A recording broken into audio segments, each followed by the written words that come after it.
Hello students, I am Dr. Manjunath V from Maharani's Commerce and Management College, Mysore. Today in this video, we will learn about estimation of cost sheet with respect to certain adjustments given in an illustration. ಕೆಲವೊಂದು typical ಅಡ್ಜಸ್ಟ್ಮೆಂಟ್ಸ್ಗಳನ್ನು ಕೊಟ್ಟಾಗ ಅಂಥ ಸಂದರ್ಭದಲ್ಲಿ estimation of cost ಶೀಟನ್ನು ಹೇಗೆ ನಾವು prepare ಮಾಡಬಹುದು ಅನ್ನೋದನ್ನು ಈ ವಿಡಿಯೋನಲ್ಲಿ ಕಲಿಯೋಣ. ಮೊದಲು ಇಲ್ಲಿಸ್ಟ್ರೇಷನ್ ಏನಿದೆ ಅನ್ನೋದನ್ನು ಗಮನಿಸಿ ನಂತರ ಅದನ್ನು ಹೇಗೆ ಸಾಲ್ವ್ ಮಾಡೋದು ಅನ್ನೋದ್ರ ಬಗ್ಗೆ ಕಾನ್ಸಂಟ್ರೇಟ್ ಮಾಡೋಣ. A factory uses job costing. The following cost data is obtained from its books for the year 31st December 2020. The data is given for the year 2020. Direct materials, an amount of rupees 90,000. Direct wages, 75,000. Factory overheads, 45,000. Administrative overheads, 42,000. Selling and distribution overhead, 52,500. And profit 60,900. The amount of each type of overheads along with the direct materials and direct wages and even the profit for the year 2020 information is already provided in an illustration. First thing is preparation of job cost sheet for the year 2020 based upon the given information. And further information is also provided. In the year 2021, the factory receives an order for a number of jobs. It is estimated that direct materials required for the job will be rupees 1,20,000 and direct labor cost rupees 75,000. So for the year 2021, we need to prepare an estimation of cost sheet for which material required and the labor cost. Both these two information is already provided. Calculate the price of these jobs if the factory intends to earn the same rate of profit on sales as in the previous year. Please observe this particular sentence, that is factory intends to earn the same rate of profit on sales. So here the profit is compared with sales. As in the previous year in the sense we need to prepare an estimation of cost sheet for 2021. The previous year for this is 2020. So for the year 2020, whatever the profit which is made as compared to sales will remain as it is, no change in the rate of percentage.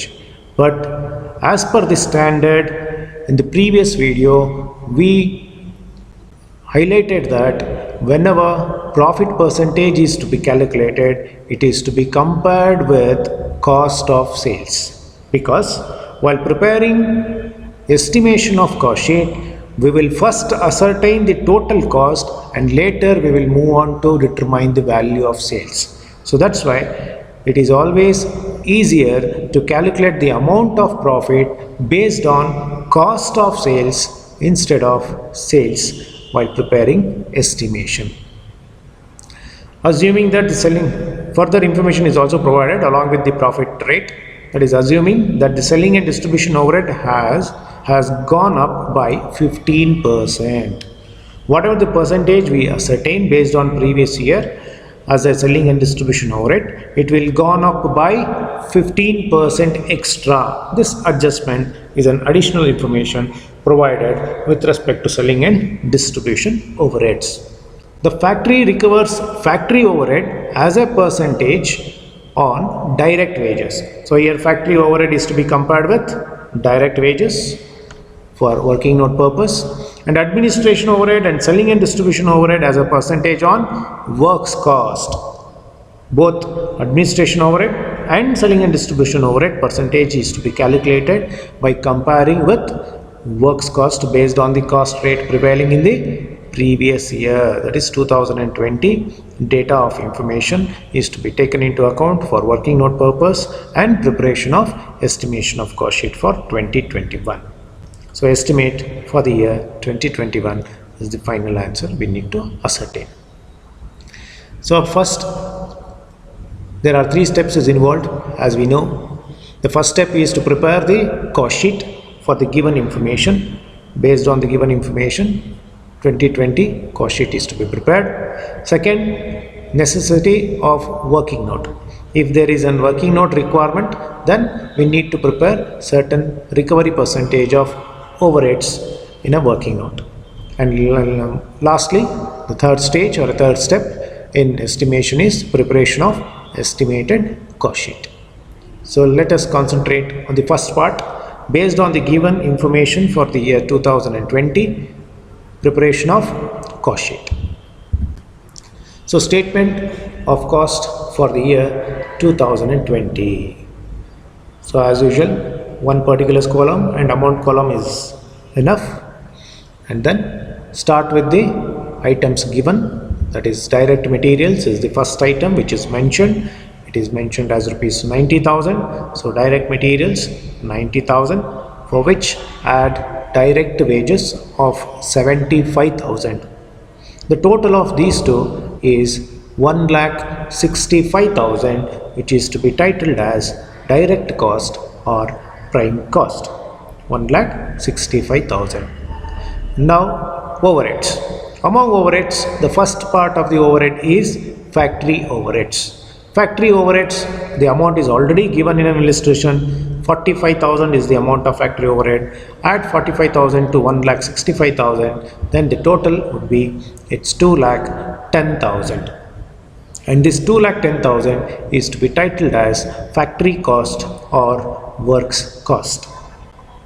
The second type of overhead to be added in a cost sheet is administrative overheads.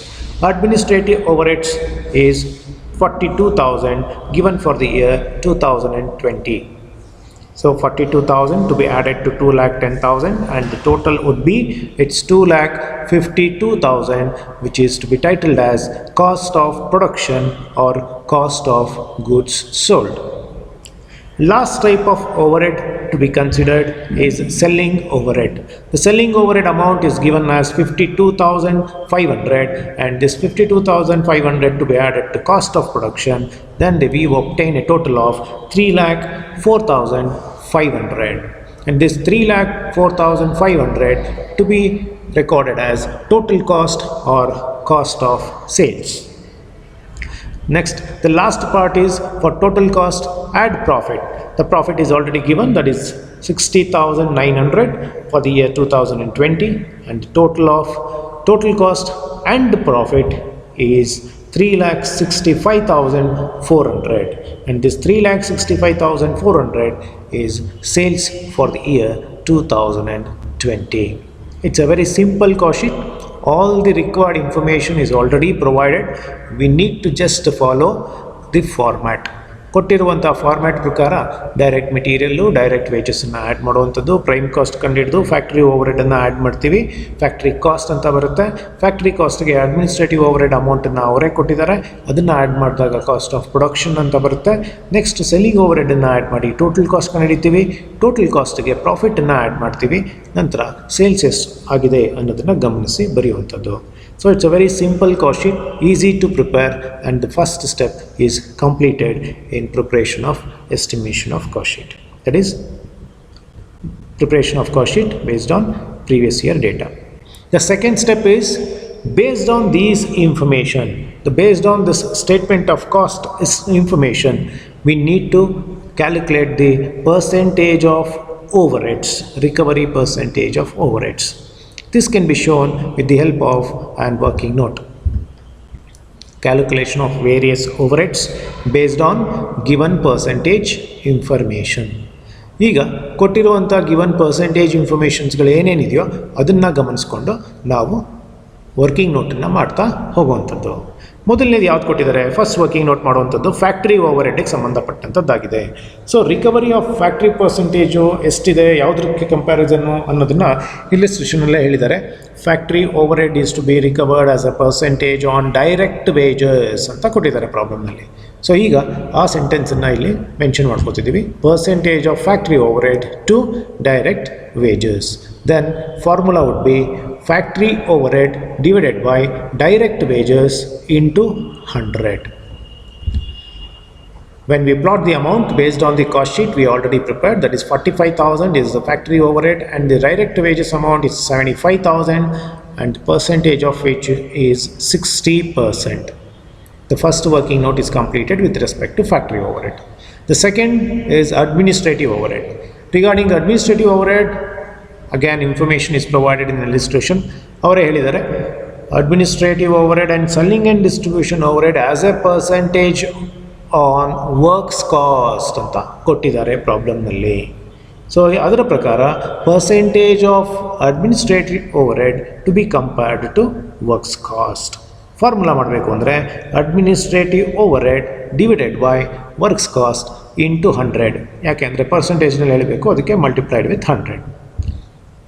ಅಮೌಂಟನ್ನು plot ಮಾಡೋದು. Administrative overhead ನಾವು ಈಗಾಗಲೇ prepare ಮಾಡಿರುವಂಥ cost sheet ಏನಿದೆ ಆ cost sheet ಪ್ರಕಾರ 42,000 ಇದೆ, divided by works ಕಾಸ್ಟನ್ನು ಕೂಡ ನಾವು ಪ್ರೀವಿಯಸ್ ಕಾಸ್ಟ್ ಶೀಟ್ ನಾವು ಮಾಡಿರುವಂಥದ್ರಲ್ಲಿ ಗಮನಿಸಿದಾಗ 2,10,000 ಬಂದಿದೆ. 42,000 ಡಿವೈಡೆಡ್ ಬೈ 2,10,000 ಇಂಟು 100 ಅಂತ ಮಾಡಿದಾಗ it's 20% is applicable for percentage of administrative overhead to works cost. Next, third overhead is selling overhead, that is percentage of selling overhead to be compared with works cost. Works ಕಾಸ್ಟ್ಗೆ ನಾವು ಅದನ್ನು comparison ಮಾಡಬೇಕಾಗಿದೆ. Works ಕಾಸ್ಟ್ಗೆ comparison ಮಾಡೋದಕ್ಕೆ ನಾವು formula ಬರ್ಕೋತಾ ಇದ್ದೀವಿ, selling overhead divided by works cost. Selling overhead divided by works cost into 100 ಅಂತ ಹೇಳ್ತಾ ಇದ್ದೀವಿ, ಮಲ್ಟಿಪ್ಲೈ ಮಾಡುವಂಥದ್ದು. So 52,500 is the selling overhead amount and the works cost is 2,10,000 as per our previous cost sheet. Multiplied with 100 and then percentage is 25%. Selling ಓವರ್ಹೆಡನ್ನು works cost compare ಮಾಡಿದಾಗ 25% recovery percentage ಬಂದಿದೆ ಅಂತ ಗೊತ್ತಾಯಿತು. ಇನ್ನು ಲಾಸ್ಟ್ ಪಾರ್ಟ್ ಒಂದಿದೆ, percentage of profit to cost of sales ಅಂತ ಮಾಡಬೇಕು. Percentage of profit to cost of sales ಅಂತ ಹೇಳಿದಾಗ ನಾವಿಲ್ಲಿ ಗಮನಿಸಬೇಕು, ಅವರು ನಮಗೆ ಸೇಲ್ಸ್ ಅಂತಲೇ ಹೇಳಿರ್ತಾರೆ. ಅವರು ನಮಗೆ ಏನಂತ ಹೇಳಿರ್ತಾರೆ, ಸೇಲ್ಸ್ ಅಂತಲೇ ಹೇಳಿರ್ತಾರೆ. ಬಟ್ ನಾವು ಎಸ್ಟಿಮೇಷನ್ ಮಾಡುವಾಗ ಸೇಲ್ಸ್ಗಿಂತ ಮೊದಲು ಯಾವ್ದು ಬಂದಿರುತ್ತೆ, ಕಾಸ್ಟ್ ಆಫ್ ಸೇಲ್ಸನ್ನೇ ಕಂಡುಹಿಡಿಬೇಕಾಗುತ್ತೆ. ಅದಾದ ನಂತರನೇ ನೆಕ್ಸ್ಟ್ ನಮಗೆ ಸೇಲ್ಸ್ ಬರೋದು. ಅದಕ್ಕೆ ಯಾವಾಗಲೂ ಪರ್ಸೆಂಟೇಜ್ ಆಫ್ ಪ್ರಾಫಿಟನ್ನು ಕಂಪ್ಯಾರಿಸನ್ ಮಾಡಬೇಕಾಗಿರೋದು for cost of sales. So ನಮಗೆ ಸೇಲ್ಸು ಗೊತ್ತಿದೆ, ಕಾಸ್ಟ್ ಆಫ್ ಸೇಲ್ಸು ಗೊತ್ತಿದೆ ಪ್ರೀವಿಯಸ್ ಕಾಸ್ಟ್ ಶೀಟ್ ನಾವು ನೋಡಿದಾಗ. ಬಟ್ ಎಸ್ಟಿಮೇಷನ್ ಮಾಡುವಾಗ ನಮಗೆ ಟೋಟಲ್ ಕಾಸ್ಟ್ ಅನ್ನೋದು ಮೊದಲು ಸಿಗೋದ್ರಿಂದ always calculate the percentage of profit to cost of sales. ಅದಕ್ಕೆ profit divided by cost of sales ಅಂತ ಹೇಳ್ತೀವಿ, ಇಂಟು 100 ಅಂತ ಮಾಡುವಾಗ ಅಮೌಂಟು 60,900 ಅಂತ ಇದೆ. Profit amount divided by 3,04,500 is the total cost and multiplied with 100 the percentage is 20%. Percentage ಅನ್ನೋದು ಎಷ್ಟು ಬಂತು ಈಗ 20%. ಅದು profit as compared to total cost or cost of sales. So ನಾವು ಎರಡನೇ ಸ್ಟೆಪ್ಪನ್ನು ಈಗಾಗಲೇ ಮುಗಿಸಿದ್ದೀವಿ. ಎಸ್ಟಿಮೇಷನ್ನಲ್ಲಿ ರಿಕವರಿ ರೇಟ್ ಪರ್ಸೆಂಟೇಜ್ಗಳು ಯಾವ ರೀತಿ, factory overhead, administrative overhead, selling and distribution overhead ಮತ್ತು ಪ್ರಾಫಿಟ್ ಪರ್ಸೆಂಟೇಜು ಏನೇನಿದೆ ಅನ್ನೋದನ್ನು ಈಗಾಗಲೇ ಕಂಡುಹಿಡ್ಕೊಂಡಿದ್ದೀವಿ. ಇನ್ನೂ ಒಂದು ಅಡ್ಜಸ್ಟ್ಮೆಂಟ್ ಕೂಡ ಪ್ರಾಬ್ಲಮ್ನಲ್ಲೇ ಕೊಟ್ಟಿದ್ದಾರೆ with respect to selling and distribution overhead. ಏನು ಹೇಳಿದ್ದಾರೆ, selling and distribution overhead will go up by 15% ಅಂತ ಒಂದು ಅಡ್ಜಸ್ಟ್ಮೆಂಟ್ ಕೊಟ್ಟಿದ್ದಾರೆ. ಅದನ್ನು ಎಲ್ಲೂ ಗಮನಿಸಿಲ್ಲ, ಎಲ್ಲೂ ಕೂಡ ಇಲ್ಲಿ ನಾವು ಅಡ್ಜಸ್ಟ್ಮೆಂಟ್ ಮಾಡಿಲ್ಲ. ಅದನ್ನು ಎಸ್ಟಿಮೇಷನ್ ಮಾಡುವಾಗ ಹೇಗೆ ಅಡ್ಜಸ್ಟ್ ಮಾಡ್ತೀವಿ ಅನ್ನೋದನ್ನು ಅಲ್ಲಿ ನಾವು ಕಲಿಯೋಣ. ಈಗ ಕೊಟ್ಟಿರುವಂಥ ಡೇಟಾ ಪ್ರಕಾರ ಪ್ರೀವಿಯಸ್ ಇಯರ್ಗೆ ಸೆಲ್ಲಿಂಗ್ ಓವರ್ಹೆಡನ್ನು ವರ್ಕ್ಸ್ ಕಾಸ್ಟ್ ಕಂಪೇರ್ ಮಾಡಿದಾಗ 25% ಇದೆ. ಈ 25% ಅಷ್ಟೇ ಅಲ್ಲದೆ ಇನ್ನೂ 15% ಜಾಸ್ತಿ ಆಗುತ್ತೆ ಅನ್ನೋ ಒಂದು ಇನ್ಫಾರ್ಮೇಷನನ್ನು ಅಡಿಷ್ನಲ್ ಆಗಿ ಇಲ್ಲಿಸ್ಟ್ರೇಷನಲ್ಲಿ ಕೊಟ್ಟಿದ್ದಾರೆ. ಅದನ್ನು ನಾವು ಇಲ್ಲಿ ಹೇಗೆ ಅಡ್ಜಸ್ಟ್ ಮಾಡ್ತೀವಿ ಎಸ್ಟಿಮೇಷನ್ ಟೈಮಲ್ಲಿ ಅನ್ನೋದನ್ನು ಹೆಚ್ಚು ನಾವು ಗಮನ ಕೊಡಬೇಕಾಗುತ್ತೆ ಈ ಒಂದು ವಿಡಿಯೋದಲ್ಲಿ. ಸೊ ಈಗ ಎಸ್ಟಿಮೇಷನ್ ಮಾಡೋಣ. ಹೇಗೆ ಎಸ್ಟಿಮೇಷನನ್ನು ಪ್ರಿಪೇರ್ ಮಾಡ್ತೀವಿ ಅಂತ ಈಗಾಗಲೇ ನಿಮಗೆ ಗೊತ್ತಿದೆ. Estimated cost sheet for the year 2021 ಅಂತ ಹೇಳಿ ಪರ್ಟಿಕ್ಯುಲರ್ಸು ಮತ್ತು ಒಂದು ಅಮೌಂಟ್ ಕಾಲಮನ್ನು ಬರ್ಕೊಳ್ಳುವಂಥದ್ದು. ಎಸ್ಟಿಮೇಷನನ್ನು ಪ್ರಿಪೇರ್ ಮಾಡೋದಕ್ಕೆ ಈಗಾಗಲೇ ಬೇಕಾಗಿರುವಂತಹ ಮೆಟೀರಿಯಲ್ಸ್ ಆ್ಯಂಡ್ ಲೇಬರ್ ಕಾಸ್ಟನ್ನು ಅವರೇ ನಮಗೆ ಮಾಹಿತಿಯನ್ನು ಒದಗಿಸಿದ್ದಾರೆ. ನಾವು ಅದನ್ನು ಜಸ್ಟ್ ಫಸ್ಟ್ ಪ್ಲಾಟ್ ಮಾಡಬೇಕು ಕಾಸ್ಟ್ ಶೀಟ್ನಲ್ಲಿ. So first thing is direct materials. Amount is already given as 1 lakh 20,000. For direct materials, add direct wages. Direct wages amount ಕೂಡ ಈಗಾಗಲೇ ಅವರೇ ನಮಗೆ ಕೊಟ್ಟಿದ್ದಾರೆ. 75,000 is the direct wages amount. So direct material and direct wages, the total of these two is prime cost, that is 1,95,000. So first part of calculation completed up to prime cost, 1,95,000. Next, overheads. First overhead is factory overheads. While calculating factory overheads, observe the working note number 1. Working note number 1 ನಲ್ಲಿ ನಾವೇನು ಮಾಡಿದ್ವಿ, percentage of factory ಓವರ್ಹೆಡನ್ನು direct ವೇಜಸ್ಗೆ comparison ಮಾಡಿದ್ವಿ. ಆ direct ವೇಜಸ್ಗೆ comparison ಮಾಡಿದಾಗ percentage ನಮಗೆ 60% ಅಂತ ಬಂದಿತ್ತು. ಈಗ 60% ಆನ್ ಯಾವುದ್ರ ಮೇಲೆ ಮಾಡಬೇಕು, ಡೈರೆಕ್ಟ್ ವೇಜಸ್ಗೆ ಕಂಪ್ಯಾರಿಸನ್ ಮಾಡಬೇಕು. ಈಗ ನಮಗೆ ಕೊಟ್ಟಿದ್ದಾರೆ 75,000 is the direct wages for the year 2021. So ಈ ವರ್ಷದಲ್ಲಿ 75,000 ಆಗಬಹುದು ಅನ್ನೋ ಒಂದು ಊಹೆಯ ಅಮೌಂಟ್ ಏನಿದೆ, ಈ ಅಮೌಂಟಿನ ಮೇಲೆ 60% ಏನಾಗಿರಬೇಕು, ಫ್ಯಾಕ್ಟ್ರಿ ಓವರ್ಹೆಡ್ ಆಗಿರಬೇಕು. ಅದಕ್ಕೆ ಕ್ಯಾಲ್ಕುಲೇಷನ್ಸನ್ನು 75,000 ಡೈರೆಕ್ಟ್ ವೇಜಸ್ ಆಫ್ ವಿಚ್ 60%ನ್ನು ಕ್ಯಾಲ್ಕುಲೇಟ್ ಮಾಡಿದಾಗ 45,000 ಅಮೌಂಟ್ ಅಂತ ಬರುತ್ತೆ. ದಿಸ್ 45,000 ಅಮೌಂಟು ಇಲ್ಲಿ ನಾವು ಪ್ಲಾಟ್ ಮಾಡ್ತೀವಿ. ಸೊ 45,000 ಕಂಡುಹಿಡ್ಕೊಂಡು ಈಗ 1,95,000 plus 45,000, the total of these two is 2,40,000. 2,40,000 is to be titled as factory cost or works cost. ಈಗ ಎರಡನೇ overhead, the second overhead is administrative overhead. Administrative overhead, observe the working note 2. In working note 2, administrative overhead percentage is compared with works cost. Works cost ಮೇಲೆ compare ಮಾಡಿದ್ದೀವಿ. ಎಷ್ಟು ಬಂದಿದೆ percentage, 20% ಬಂದಿದೆ ನಮಗೆ working ನೋಟ್ನಲ್ಲಿ. So 20% on ಏನಾಗಿರಬೇಕು, works cost administrative overhead value ಆಗಿರಬೇಕು. ಹಾಗಿದ್ಮೇಲೆ ಈಗ ನಮಗೆ ಬಂದಿರುವಂಥ ವರ್ಕ್ಸ್ ಕಾಸ್ಟ್ ಅಮೌಂಟ್ ಎಷ್ಟಿದೆ, 2,40,000. ಸೊ ಈ 2,40,000 ಅಂದಮೇಲೆ ಏನಿದೆಯೋ ಇದಕ್ಕೆ 20% to be calculated and the amount is 48,000, and this 48,000 is to be recorded as administrative overheads.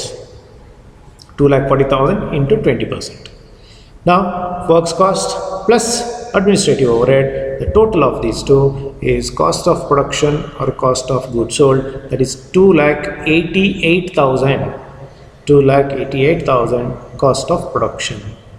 Next ಮೂರನೇ ಓವರ್ಹೆಡ್ ಯಾವುದು ಅಂದರೆ selling and distribution overhead. So selling overheads ಅಂತ ಹೇಳ್ತಾ ಇದ್ದೀವಿ. ಇದಕ್ಕೆ ವರ್ಕಿಂಗ್ ನೋಟ್ ನಂಬರ್ 3 ಅನ್ನೋದನ್ನು ಗಮನಿಸ್ತೀವಿ. ಅಲ್ಲಿ ನಮಗೆ ಬಂದಿದೆ 25% is the recovery rate on works cost ಅಂತ ಬಂದಿದೆ. ಬಟ್ ಅಲ್ಲಿ ಇನ್ನೊಂದು ಅಡ್ಜಸ್ಟ್ಮೆಂಟ್ ಮಾಡಬೇಕು ಅನ್ನೋದ್ರ ಬಗ್ಗೆನೂ ಗಮನ ಹರಿಸಿದ್ವಿ. ಅಡಿಷ್ನಲ್ ಇನ್ಫಾರ್ಮೇಷನ್ ಅಂತ ಒಂದು ಹೇಳಿದ್ದಾರೆ ನಮಗೆ ಪ್ರಾಬ್ಲಮ್ನಲ್ಲಿ. ಏನಂತ ಹೇಳಿದ್ದಾರೆ additional information, selling overheads will go up by 15%. ಅಂದರೆ ಲಾಸ್ಟ್ ಇಯರು ಏನಿರುತ್ತೋ ಅಷ್ಟೇ ಪರ್ಸೆಂಟೇಜ್ ಇರಲ್ಲ, ಅದು ಇನ್ನೂ 15% ಅಷ್ಟು ಅಮೌಂಟು ಜಾಸ್ತಿ ಆಗುತ್ತೆ ಅನ್ನೋ ಬಗ್ಗೆ ಮಾಹಿತಿ ಹೇಳ್ತಾ ಇದ್ದಾರೆ. ದಟ್ ಈಸ್ ಏನು, 25% ಲಾಸ್ಟ್ ಇಯರ್ ಪರ್ಸೆಂಟೇಜ್ ಪ್ರಕಾರ ವರ್ಕಿಂಗ್ ನೋಟ್ನಲ್ಲಿ ನಮಗೆ ಬಂದಿದೆ. ಈ 25 ಪ್ಲಸ್ 15% ಜಾಸ್ತಿ ಆಗುತ್ತೆ ಅಂತ ಏನು ಹೇಳ್ತಾ ಇದ್ದಾರೆ, increase by or will go up by 15% ಅಂತ ಏನು ಹೇಳಿದ್ದಾರೆ, ಪ್ಲಸ್ 15% ಈಸ್ ಈಕ್ವಲ್ ಟು 28.75. ಇದು ಅಲ್ಟಿಮೇಟ್ ಪರ್ಸೆಂಟ್ ಅಂತ ಆಗುತ್ತೆ. ಇದೇನಪ್ಪ ಇದು ಈ ರೀತಿ ಬರ್ತಿದ್ದಾರೆ ಅಂತ ನೀವು ಕನ್ಫ್ಯೂಷನ್ ಆಗ್ಕೊಡ್ತು. 25% ಪ್ಲಸ್ 15% ಅಂತ ಬರ್ಕೊಂಡು ಟೋಟಲ್ಲು 25 ಪ್ಲಸ್ 15 40% ಅಂತ ಬರಿಬಾರ್ದು. ಆ ರೀತಿ ಬರೆದಾಗ ತಪ್ಪಾಗುತ್ತೆ. It's not that 25% plus 15%. It is indicating that last year it was 25%. Now this time it will go up by 15%. Last year 25% ಇತ್ತು ವರ್ಕ್ಸ್ ಕಾಸ್ಟ್ ಕಂಪೇರ್ ಮಾಡಿದಾಗ, ಆದರೆ ಈ ಬಾರಿ ಆ 25% ಅಂತ ಏನು ಬಂದಿದೆಯೋ ಅದರ ಜೊತೆಗೆ 15% ಅದ್ರ ಮೇಲೆ ಜಾಸ್ತಿ ಆಗುತ್ತೆ ಅಂತ ಹೇಳ್ತಿದ್ದಾರೆ. ಅಂದರೆ ಆನ್ 25% ಅಥವಾ ಈ 25 ಅದ್ರ ಮೇಲೆ 15% ಜಾಸ್ತಿ ಆಗುತ್ತೆ ಅಂತ ಹೇಳ್ತಾರೆ. On 25 15% will be increased. That's why 25 plus 15% ಅಂತಂದರೆ 25ಗೆ ಇಂಟು 15%, ಅಂದರೆ 15 divided by 100. 25 into 15 divided by 100 ಅಂತ ಮಾಡಿದಾಗ ನಮಗೆ 3.75 ಬರುತ್ತೆ. ಎಷ್ಟು ಬರುತ್ತೆ? 3.75. ಆಗ 25 plus 3.75, the total of these two 28.75 ಅಂತ ಆಗುತ್ತೆ. ಈ ರೀತಿ ತಗೋಬೇಕು ನಾವು ಅನಾಲಿಸಿಸ್ ಮಾಡುವಾಗ ಸೆಲ್ಲಿಂಗ್ ಓವರ್ ಹೆಡ್ ಜಾಸ್ತಿ ಎಷ್ಟಾಗಿದೆ ಅನ್ನೋದನ್ನು ಹೇಳೋದಕ್ಕೆ. ಈಗ ಅಮೌಂಟ್ ಕಂಡುಹಿಡಿಯೋದಕ್ಕೆ ಏನು ಮಾಡಬೇಕು ನಾವು? ವರ್ಕ್ಸ್ ಕಾಸ್ಟ್ಗೆ ಕಂಪ್ಯಾರಿಸನ್ ಆಗುತ್ತೆ ಅಂತ ಹೇಳಿದ್ದೀವಿ. ವರ್ಕ್ಸ್ ಕಾಸ್ಟ್ ಅಮೌಂಟ್ ನಮ್ಗೆ ಈಗಾಗಲೇ ಗೊತ್ತು, 2,40,000 is the works cost amount. ಆ 2,40,000 ಬರೆಯೋದು ಇಂಟು ಎಷ್ಟು ಬಂತು total ultimate percentage 28.75. So 28.75 into 100 ಅಂತ ಮಾಡಿದಾಗ is equal to 69,000. So selling and distribution overhead 69,000 ರುಪೀಸನ್ನು ಬರಿಬೇಕಾಗುತ್ತೆ. ಬಟ್ ಇಲ್ಲಿ ಅರ್ಥ ಮಾಡ್ಕೊಳ್ಳುವಂಥದ್ದು ಸ್ವಲ್ಪ ತೊಂದರೆ ಆಗುತ್ತೆ. ನನಗೆ ಗೊತ್ತಾಗ್ತಾ ಇಲ್ಲ. 25 ಪ್ಲಸ್ 15% ಅಂತ ಮಾಡಿದಾಗ 28.75 ನನಗೆ ಬರ್ತಾ ಇರೋದು ಸರಿಯಾಗಿ ಗೊತ್ತಾಗ್ತಾ ಇಲ್ಲ. 25ಗೆ 15% ಮಾಡಿ 3.75 ಬಂದು 25 ಪ್ಲಸ್ 3.75 ಮಾಡಿದಾಗ 28.75 ಅಂತ ಬರೋದು ನನಗೆ ಅನಾಲಿಸಿಸ್ ಮಾಡೋದು ಸ್ವಲ್ಪ ಕಷ್ಟ ಆಗ್ತಾ ಇದೆ ಅನ್ನೋದೇನಾದರೂ ಅನಿಸಿದ್ರೆ, we have one more alternative method to ascertain the value of selling overheads. ಆ ಆಲ್ಟರ್ನೇಟಿವ್ ಮೆಥಡ್ ಏನು? 2,40,000 ಇಲ್ಲಿ ಹೇಗಿದ್ರು ಗೊತ್ತಲ್ಲ, ವರ್ಕ್ಸ್ ಕಾಸ್ಟಿಗೆ ಎಷ್ಟು ಪರ್ಸೆಂಟ್ ಅಂತ ಹೇಳಿದ್ವಿ? 25% as per previous year. So 2,40,000 into 25% ಮಾಡಿಬಿಡೋದು. 2,40,000ಗೆ 25% ಮಾಡಿಬಿಡೋದು. 2,40,000 is works cost, 25% that is as per our working note. 25% ಮಾಡಿದಾಗ 25 ಡಿವೈಡೆಡ್ ಬೈ 100, 60,000 ಬರುತ್ತೆ ಅಮೌಂಟ್. ಎಷ್ಟು ಬರುತ್ತೆ? 60,000 ಅಮೌಂಟು ಬಂದುಬಿಡುತ್ತೆ. 25% ಲಾಸ್ಟ್ ಇಯರ್ ಬೇಕಂತೆ ಮಾಡಿದಾಗ. ಬರೀ 60,000 ಮಾತ್ರ ಇರಲ್ಲ ಅಂತ ಹೇಳಿದ್ದಾರೆ. ಅಡಿಷನಲ್ ಇನ್ಫಾರ್ಮೇಷನ್ ಹೇಳ್ತಾ ಇದ್ದಾರೆ, will go up by 15%. 60,000 last year ಇತ್ತು. ಲಾಸ್ಟ್ ಇಯರ್ ಪರ್ಸೆಂಟೇಜ್ ಪ್ರಕಾರ 60,000 ಈ ಸಾರಿ ಬರುತ್ತೆ ಅಂತ ನಾವು ಲೆಕ್ಕ ಹಾಕಿದ್ದೀವಿ. ಸೊ 60,000 ಮಾತ್ರ ಇಲ್ಲದೆ ಇದು ಇನ್ನೂ 15% ಜಾಸ್ತಿ ಆಗುತ್ತೆ ಅಂತ ಹೇಳ್ತಾ ಇದ್ದಾರೆ ಸೆಲ್ಲಿಂಗ್ ಆ್ಯಂಡ್ ಡಿಸ್ಟ್ರಿಬ್ಯೂಷನ್ ಅವರೇ. ಹಾಗಿದ್ಮೇಲೆ ಈ 60,000 ಅಂತ ಏನಿದೆ, 60,000ಕ್ಕೆ ಪ್ಲಸ್ 15% ಮಾಡಿ. 60,000ಗೆ 15% ಮಾಡಬೇಕು. ಎಷ್ಟು ಬರುತ್ತೆ? 60,000 ಪ್ಲಸ್ 9,000. 60,000 ಇಂಟು 15% ಮಾಡಿದಾಗ ನಮಗೆ 9,000 ಬರುತ್ತೆ. ಆವಾಗ 15% ಜಾಸ್ತಿ ಆದಂಗೆ ಆಯಿತು. 60,000 plus 9,000 which is equal to 69,000. ಇಲ್ಲಿ ಈ ರೀತಿ ಮಾಡಿದಾಗಲೂ 69,000 ಬರೋದು. ಈ ರೀತಿ ಅಮೌಂಟ್ ಮುಖಾಂತರ ಕ್ಯಾಲ್ಕುಲೇಷನ್ ಮಾಡ್ತೀನಿ ಅಂದರೂ 69,000 ರುಪೀಸೇ ಬರುತ್ತೆ. ನಿಮಗೆ ಯಾವುದು ಕನ್ವೀನಿಯಂಟ್ ಅದನ್ನು ನೀವು ಮಾಡ್ಬೋದು. 25ಕ್ಕೆ 15% ಜಾಸ್ತಿ ಮಾಡಿಕೊಂಡಾದರೂ ಬರಿಬೋದು, ಅಥವಾ 25% ಅಮೌಂಟ್ ಕಂಡುಹಿಡಿದು ಈ ಅಮೌಂಟಿಗೆ 15% ಜಾಸ್ತಿ ಮಾಡಿ ಆಮೇಲೆ ಅಮೌಂಟನ್ನು ಬರಿಬೋದು. ಸೊ ಅಲ್ಟಿಮೇಟ್ಲಿ 69,000 ನಮಗೆ ಸೆಲ್ಲಿಂಗ್ ಓವರ್ ಹೆಡ್ಸ್ದು ಅಮೌಂಟು ಬಂದಿದೆ. ಸೊ 69,000 ಸೆಲ್ಲಿಂಗ್ ಓವರ್ ಹೆಡ್ಸ್ ಅಮೌಂಟನ್ನು ಬರೆಯೋದು, ಟೋಟಲ್ ಮಾಡ್ತೀವಿ. ಆಗ 3,57,000 is the cost of sales or total cost. Cost of sales ಅಥವಾ ಟೋಟಲ್ ಕಾಸ್ಟ್ ಅಂತ ನಮಗಲ್ಲಿ ಬರುವಂಥ ವ್ಯಾಲ್ಯೂ. ಇದಕ್ಕೀಗ ಪ್ರಾಫಿಟನ್ನು ಆ್ಯಡ್ ಮಾಡಬೇಕು. ಪ್ರಾಫಿಟಿಗೆ ನಾವು ಈಗಾಗಲೇ ಮಾಡ್ಕೊಂಡಿದ್ದೀವಿ ವರ್ಕಿಂಗ್ ನೋಟ್. ಏನಂತ ಮಾಡಿದ್ದೀವಿ? ಕಾಸ್ಟ್ ಆಫ್ ಸೇಲ್ಸ್ಗೆ ಕಂಪೇರ್ ಮಾಡಿದ್ದೀವಿ. ಯಾತಕ್ಕೆ ಕಾಸ್ಟ್ ಆಫ್ ಸೇಲ್ಸ್ಗೆ ಕಂಪೇರ್ ಮಾಡಿದ್ದೀವಿ ಅಂದರೆ ನಮಗೆ ಯಾವ ಅಮೌಂಟ್ ಗೊತ್ತು ಈಗ ಎಸ್ಟಿಮೇಷನ್ನಲ್ಲಿ? It's a cost of sales amount ಗೊತ್ತು. ಸೇಲ್ಸ್ ಅಮೌಂಟ್ ನಮ್ಗೆ ಇನ್ನೂ ಗೊತ್ತಿಲ್ಲ. ಅದಕ್ಕೆ ನಾವು ಪ್ರಾಬ್ಲಮ್ನಲ್ಲಿ ಹೇಳಿರ್ಬೋದು percentage of profit on sales ಅಂತ. ಬಟ್ ವರ್ಕಿಂಗ್ ನೋಟ್ ಮಾಡುವಾಗ always calculate the percentage of profit to cost of sales. ಯಾಕೆ ಅಂದರೆ ಎಸ್ಟಿಮೇಷನ್ ಮಾಡುವಾಗ ಕಾಸ್ಟ್ ಆಫ್ ಸೇಲ್ಸ್ ಬಂದಿರುತ್ತೆ, ಅದಾದ ನಂತರ ಸೇಲ್ಸ್ ಬರೋದು. ಸೊ ಸೇಲ್ಸ್ ಅಮೌಂಟೇ ಗೊತ್ತಿಲ್ಲ ಅಂದಾಗ ಈ ಅಮೌಂಟ್ ಮೇಲೆ ಎಷ್ಟು ಪರ್ಸೆಂಟು ಅಂತ ಕ್ಯಾಲ್ಕುಲೇಟ್ ಮಾಡೋದು ಕಷ್ಟ ಆಗುತ್ತೆ. ಸೊ ಅದಕ್ಕೆ ಏನು ಮಾಡಬೇಕು? ಪ್ರಾಫಿಟನ್ನು ಪರ್ಸೆಂಟೇಜನ್ನ ಕಾಸ್ಟ್ ಆಫ್ ಸೇಲ್ಸು ಅಥವಾ ಟೋಟಲ್ ಕಾಸ್ಟ್ಗೆ ಕಂಪೇರ್ ಮಾಡಿದ್ರೆ ನಮಗೆ ಈಸಿಯಾಗಿ ವ್ಯಾಲ್ಯೂ ಬರೀಬಹುದು. ಅಂದರೆ ಈಗ ಕಾಸ್ಟ್ ಆಫ್ ಸೇಲ್ಸ್ ಎಷ್ಟಿದೆ? 3,57,000 on which 20% is the profit as per last year percentage recovery rate. 3,57,000 into 20%, 20 divided by 100, that is equal to 71,400. 71,400 ಅನ್ನೋದು ನಮಗೆ ಪ್ರಾಫಿಟ್ ಅಮೌಂಟ್ ಅಂತ ಬಂದಾಗ ಟೋಟಲ್ ಮಾಡ್ತೀವಿ. Cost of sales plus profit which is equal to sales 4,28,400. This is sales amount expected for the year 2021 or a price amount to be quoted for various number of jobs for the year 2021.